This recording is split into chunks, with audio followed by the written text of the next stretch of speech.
This was where world domination started. The very first shows with the singer Stephen Duffy were real art school. We were covered in projection of architecture. We'd heard about the Velvet Underground, and we liked that idea of making a multimedia experience. It was a very strange sound, but from that, I suppose, we developed and decided that we wanted to make music that was going to end up on the dance floor. Roger we knew from the scene in Birmingham. He was known as being a good drummer. And it was only when I met John and Nick that I found two other people that had the same commitment and the same single-mindedness. It's when Roger joined the band that it really defined things, because John then switched from guitar to bass, which I'm eternally thankful for. I mean, everybody kind of thinks this is the band that was born with a silver spoon in its mouth, but we actually started in a squat in an very industrial part of Birmingham.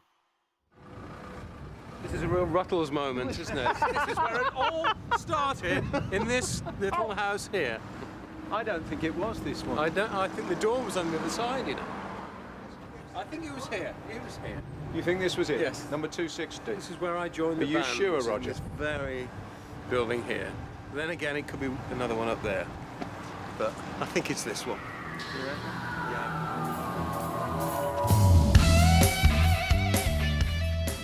Roger, John and I had already bonded and formed a pretty strong musical unit, but we were in desperate need of a guitarist and a singer. Eventually, we decided to advertise ourselves. I think it was in Melody Maker. They wanted a guitar player who was kind of somewhere between Steve Jones, Mick Ronson, and Dave Gilmour. And I thought, well, I can play all three of them. So which one should I be? We got, I think, 17 responses. And I looked at all the names, and one of them was Andy Taylor. And I said, no way are we having him. We've got two Taylors already. This is going to be ridiculous. People just wouldn't take it seriously. No way. He came down from Newcastle on the train. He actually turned up in a pair of dungarees, I think. He had such a thick accent. Mick says I have a heavy Newcastle accent, and he doesn't have a Birmingham accent. John and I were looking at each other thinking, what did he say? What did you look like? I mean, I couldn't understand a fucking word he said. And he couldn't understand me. You know, when he started to play, he was just, he had this incredible edge to his playing. And he was like the best musician that we'd ever seen. And he had some experience, but he understood what we were trying to do very quickly. And it worked, which was quite funny, because, you know, you kind of think this is, well, it's like Billy Elliot or something. The funny part of it is that we sort of told him that we had a lead singer and that the singer wasn't there that day, because we figured we're never going to get a guitarist if they think we've still got to find a singer. Look, there's a pub just up here. Is We'll there? just pull up there, This pub is the only pub I've ever seen Nick Rhodes in fact. Well, he only went in Having the a pub... pint and a if it- cheese sandwich. Yeah. He only goes in pubs if he's looking for drummers. Oh, that's And that once you join, that was it. You didn't have to go in We one used to have again. meetings in this pub. Did we? Yeah. What did we used to meet about? This is where we used to plan. Oh, before we moved uptown to the Rum Runner. Yeah. We actually found Simon through a barmaid, believe it or not. And she said, I know what you want. There's this guy called Simon Le Bon. He's at drama school in Birmingham, and he looks like you guys. He looks like he belongs with you guys. And he can sing. He's been in a bunch of punk bands. You should get him. I turned up in a pair of skin-tight, washed-out leopard skin pants. And as soon as he walked in, we thought, okay. I mean, I thought I'd just put my best clothes on that I thought was going to appeal to a band, you know, as you would. Going to an audition with Duran, who previously I'd heard had a very stylish lead singer. He's got a book. It's filled with lyrics, and they were really great lyrics. Let's just hope he can sing. And he just had this amazing melodic voice that just seemed to fit perfectly with the band. So there's like no question, you know, he was in. What they really wanted was lyrics, and I came with loaded with lyrics. We were looking for each other. Simon was doing drama, and he walked out of it because he'd found what he was looking for. It is about sort of knowing where you fit. It's just 5 slices of fucking pizza. Mine's pepperoni and chilies. Nick's is completely vegetarian, but you put it all together, and everyone knows where they got to fit, and that jigsaw element of that, I think, is really important. We all look evil in this, apart from Roger, I think you noticed. Look. Mick, the rake. Andy looks like the debauched son of the local squire. John looks like the sort of the slightly mad gamekeeper, poacher. I look like some kind of perverted sailor. And Roger actually looks like the victim. It is. It's like a picaresque novel with Roger Taylor and all the bad characters he kind of comes in contact with. And can we steal his innocence away from him? Actually, and the answer is yes, we can. It was the film of Barbarella that I saw on TV one night, and we were just looking for a name, looking for something different. You know, everybody was calling them the something, you know, the Clash, the Boys, the Damned, the this, the that, you know, and I liked the idea of Duran Duran because it was just out of nowhere. It just didn't have any connection with anything else that was going on at the time. When we started the band, John and I had quite a strong vision, really, of what we wanted to achieve. We used to listen to records and play Chartbuster. It was this game, this board game that was like throw a 6, enter the top 10. You know, it's funny because I came across a piece of paper the other day at my dad's house with all these potential band names on it, you know, and they're all like Arabia and Industry, and one of them is Arcadia, which was funny. Absolutely. I mean, God, I mean, the late 70s was a fantastic time to be a teenager, you know, in Britain. I mean, Roger was a punk. You know, the punk rock revolution of 1977, you know, just, you know, you didn't need any experience. You just didn't need anything. You just needed a desire. Punk had such an edge and an attitude, and that really was the thing that finally pushed us into saying, yeah, we're forming the band. I went through a succession of school bands until, you know, the bands kind of got better and better. But the hardest thing was to find people that were committed.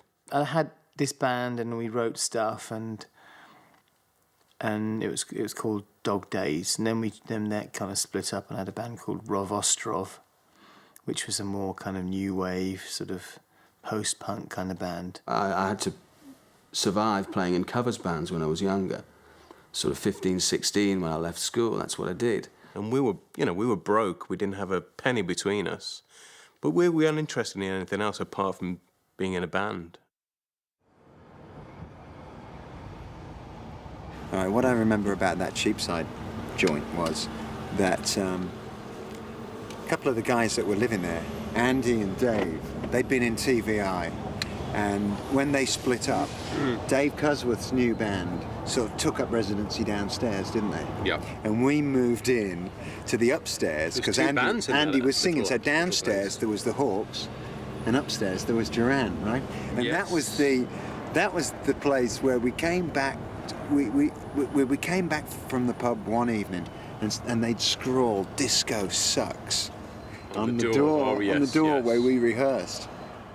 I guess I was probably about 10 years old when I first decided I was going to be a musician. And at that stage, people don't take you too seriously when you say, no, this is what I'm going to do. I was a hummer.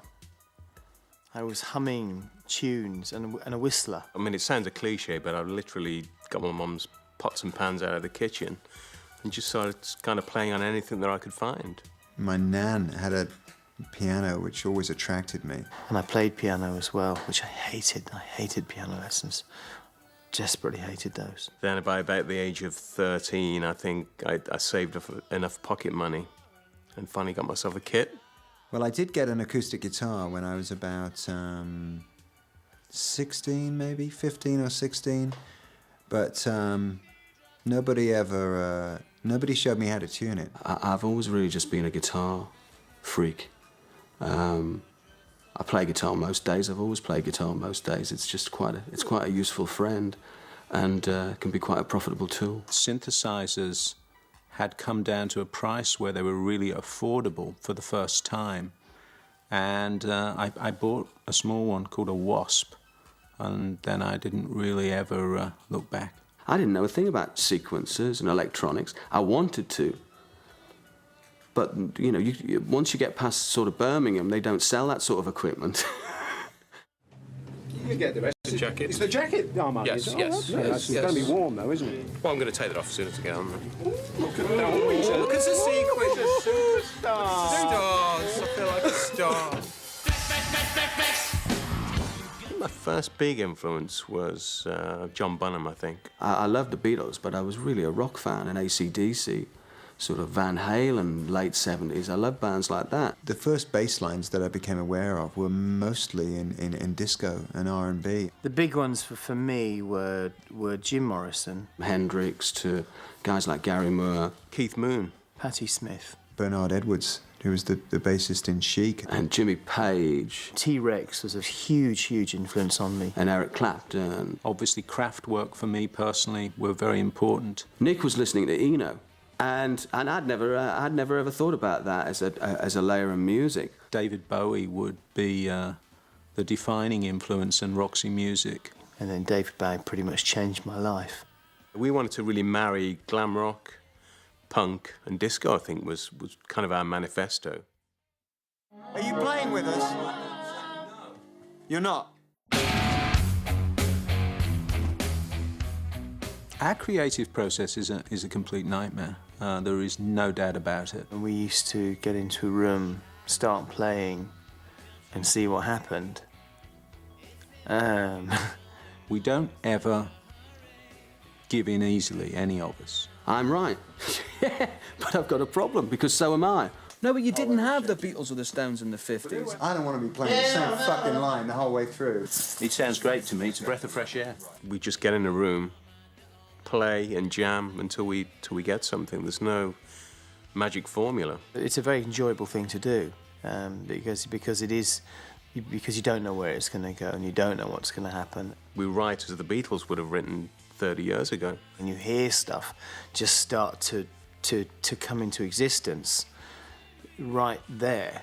It was real high energy because everybody was playing all the time. Nobody ever left a gap because they wanted to be heard all the time. The stronger elements get noticed. So, you know, whether Simon sings something and you're like, that's a great idea, let's sit on that for a while. So you end up with that combination in a room and you know that something special is going to happen, something good will happen quickly. And it's like, oh, I found a bass line. Yeah, great, okay, well, I'll stay with that. So you feel good, you know, until everybody's got something. We then start to hone down every part and the lyrics, and, you know, the new album was a 3-year process. I always wrote songs on my own, and I'd bring in bits and then they'd get changed. Really, we have to find the seed, and once we found that, then we start arguing about how to grow the tree.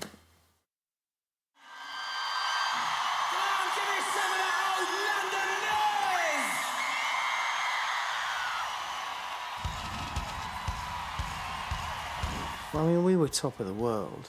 I mean, the biggest band in the world, and it was amazing. We loved it. And I think we've always been very grateful, and always felt very lucky that it was us who was that band in the 80s. And we've got respect for our fans, and we love the crowd, and we love the moment, and we love the show. We still do. It's something that hasn't changed at all. Particularly with Duran Duran, I mean, our live show is so exciting. It's real high energy. I do remember when we played in front of a crowd that was almost all girls. And they'd be like screaming maniacs. We have an amazing relationship with the audience through the live show. It was a scream.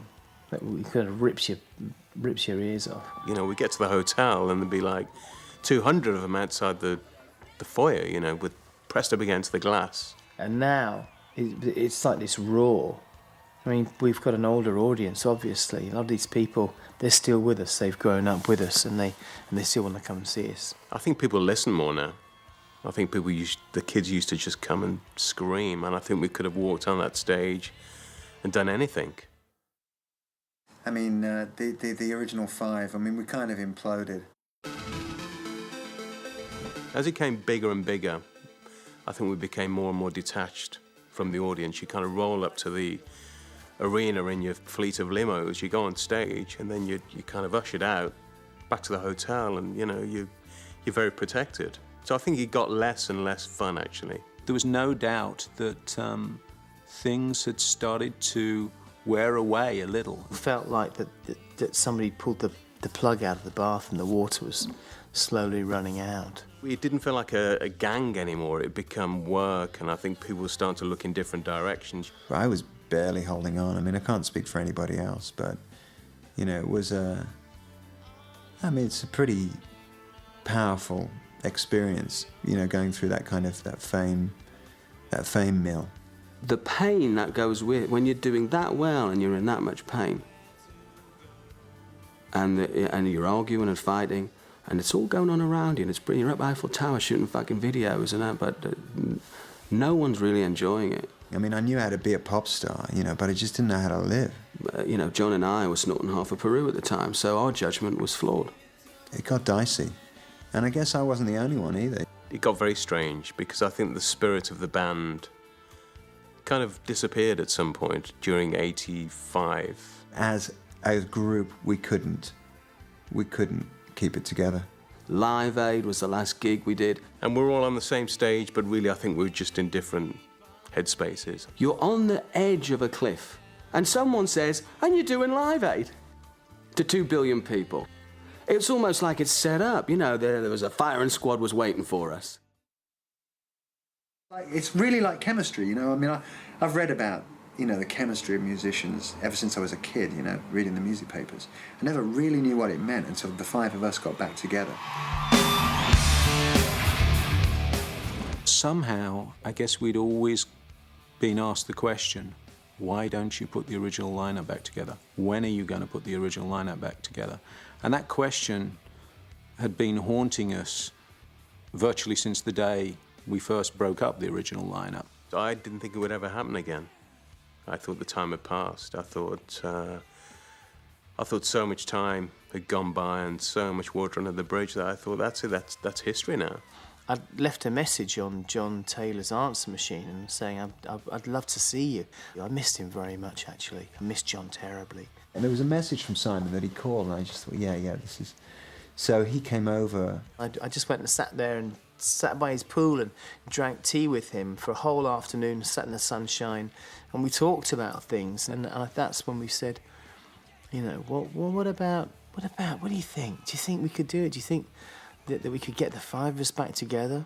We said, well, let's get Nick over. And that was a big thing, getting Nick to go and see John. Because they'd known each other since they were 10 years old. So, and when John left, I think Nick took it very personally. Simon and I sat down with John in Los Angeles and at his house, and we chatted about it and said, well, what do you think? And John said, well, I'd love to do it. I think we could really make something very special. And of course, it was like, well, what do you think Roger's doing? What do you think Andy's doing?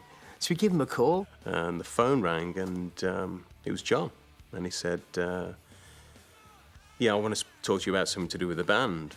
I was really shocked, actually. You'd never thought you'd find the five of you ever agreeing to do anything at the same time. And when everybody did, within the space of a few hours, certainly within a 24-hour period, that was like we've had a miracle. It almost took a year from that point before we actually got in a room together and started playing.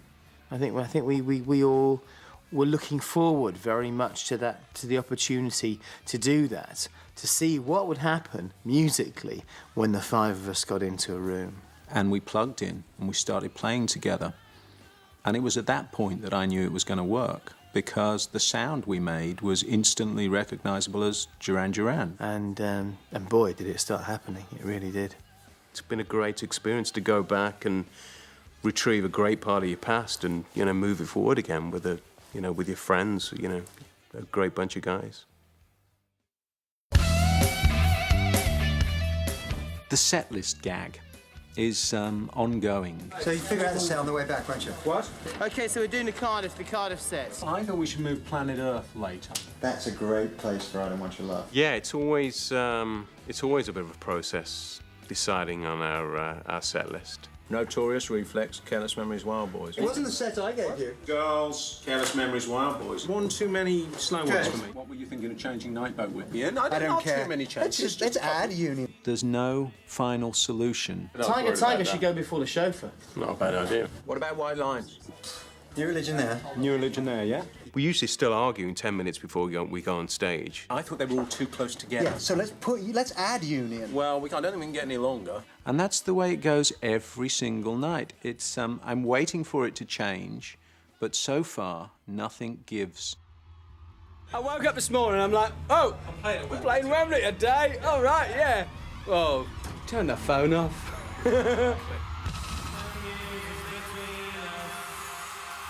In 2004, we had this incredible achievement.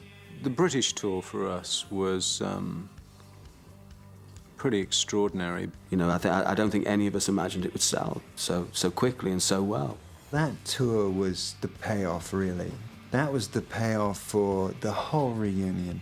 It was fantastic to do it. I think we broke our own record for the amount of people we played to in the UK. The tour was an opportunity, you know, just to get back in the house under the roof with so many people that, you know, hey, we named our kid after you. We got married because of you. I lost my virginity to you, you know. I mean, every night was just, it was fantastic. It was the best tour we've ever done. And I think that's what it's all about, actually. I think all the albums we do and the promo and the interviews and the recording and the songwriting, it's all about that moment, really, about stepping on stage and this tremendous sense of togetherness that we have. I think everybody in the band really enjoyed every moment of it, because we couldn't have planned the thing better. I don't think we ever used to smile as much on stage back in the 80s. I think we were much more sort of like, you know, sort of sucking the cheeks in and posing, and this kind of wave of happiness and joy that kind of comes off the stage now is really just an expression of that sense of achievement, I think, that we all feel. I mean, that was cracking. That was fucking cracking. That was everything it needed to be. Yeah, we delivered it. The sound was so good on stage. God, I was... Fantastic, magnificent. I was just... Stand on stage. I was roaring at the end. Andy Hamilton goes back. He played on Planet Earth. He played the original solo on Rio. Strangely enough, I mean, when I think about it, no one stood the test of time. He's still here. Guy's been with us now 23 years. We had more scope on this British tour, so we were able to play songs like Tiger Tiger. We'd never played that before. It's a sort of 3-4 minute instrumental. It's just another little weapon in the arsenal, I think, to have a great sax player come on. It's a Roxy Music affliction. It's important in a set to have a real dynamic, to have real highs and nice, calm, low points. And Tiger Tiger really is this beautiful flower in the middle of the set. In Phoenix, I couldn't move Why around are they different at all. sizes? They're actually the same size, aren't they? Oh, I didn't know. I thought Rogers might be a possibility. I don't know. It is, but I wouldn't Spinal do Tap. that for... The idea for the stage on this tour was actually a concept John and I had. The round stage was a real Spinal Tap moment, because we were in America somewhere, and I don't know how it started, but Nick and I were sitting together and we started sketching this round, all these circles. We had a round lighting rig. And Andy leans over and goes, "Well, it's a double D, isn't it? It's a double D." We could do it like that, 2 Ds, the light rig, and then if we had one, and then another thing in the middle, and 3, and all this, seriously, was on a napkin. And the napkin, just like Spinal Tap, was given to the LD. And I mean, when you're looking down from above, it'll look like one of those... Solve the Rise. Kandinsky things or something, you know? Alex, our lighting designer, took it and, of course, made it really beautiful, put it into his computer and developed the idea into something that was going to work. And I just thought that was actually said a lot about where we're at. You know, you hate it when everyone's all off reading their books and like, you know, I'm too old for this now and that. You know, you're still standing buzzed up about how much can we spend on fucking lights to make it look great. It's great what you did. You'll trip out when you see it. It's, On the big it's screen. great. On the big screen when we're all playing in the along. Imagery and presentation has always been very important to us. Nick is like, when we're on stage, you know, he's the guy that's like, he's looking at the screens. How's the screens doing? You know, he's like, yeah, everybody else is just, we're all just bearing down on our instruments. One of the films that we made for the projection was the anime for Careless Memories. That's something that really came out of the blue. A guy that we work with a lot, Gary Oldknow, who's also designed a lot of our imagery for the projection. He really wanted to do a piece of animation. He found somebody to work with in London who came up with the most incredible concept. And I hope Careless Memories, being one of our more violent songs, was the perfect thing. So there's the 5 of us created. And if you'd seen the initial drawings and how we ended up there, it was really a great success story. It's a moment in the show where you know that actually the audience are watching the screens. They're not really watching us. And it's worth every second. It's a real highlight for us. Oh, hold on. Okay. Oh, this is the first one ever. First programme ever, good grief. Have you had this since 1981? Wow. I don't think I've seen this for about 20 years. There you go. You could do this for us. Yeah, okay. The future? I can see it's going on for a long time. It's been a good ride. So there's no reason to suppose it's not gonna stay good. It's a funny mix, you know, the human chemical thing. How it works and how it still works. Well, I think we've rediscovered something that's very special, and we're going to keep rolling, definitely.